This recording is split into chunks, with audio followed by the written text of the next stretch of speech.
Ó, vocês têm aí nesse quadrinho cores, um quadrado rosa e um quadrado azul. O quadrado rosa tem as palavras de pergunta que vocês vão usar quando a pergunta é fechada, ou seja, a resposta é de sim ou não. Então, quando você faz uma pergunta para o verbo like, eat, want, need no presente, você usa do ou does. Does vai ser usado na terceira pergunta. Do you like pizza? Do you like to study?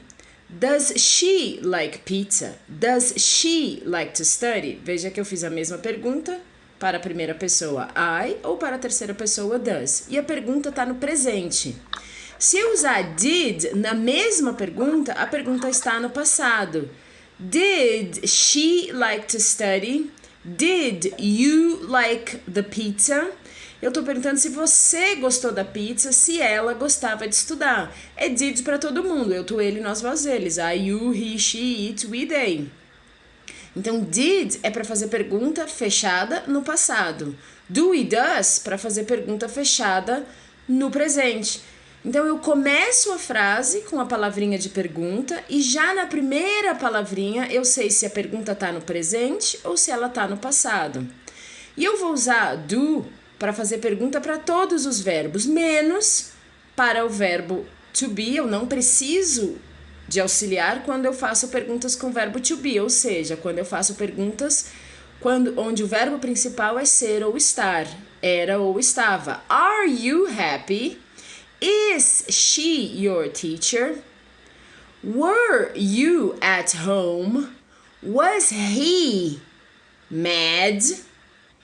Então, veja que quando eu uso o verbo to be, eu começo com o verbo to be, eu já sei se é presente ou se é passado, dependendo do tempo verbal que tá o meu verbo to be, e eu faço perguntas com o verbo ser ou estar, por isso que eu uso to be. E o to be não precisa de auxiliar, não precisa de do. Os outros verbos, comer, dormir, brincar, querer, eat, sleep, play, want, precisam do auxiliar do para fazer pergunta. O verbo to be não, ele usa a si mesmo para perguntar. Depois você tem os verbos modais. Should, can, may I help you? Can I help you? Should I help you? Que são verbos que o inglês chama de verbos modais. Então você começa a pergunta com ele também. Você tem have. Have you seen my mother? Have you talked to your dad? São perguntas que são construídas num tempo verbal chamado perfeito, onde a construção pressupõe o verbo auxiliar have, mais o verbo no particípio. Have you seen? Have you talked? Have you done? E aí você tem também as perguntas que começam com will. Então a palavrinha de pergunta é will e já conta pra gente que a pergunta é no futuro. Will you go to church on Sunday? Will she go to work tomorrow? E aí, por último, na nossa listinha tem would. Would you like a piece of cake? Would you talk to her tomorrow? Você gostaria? Você falaria? Então, você começa as perguntas fechadas com o quadrinho azul, que são as palavras de pergunta.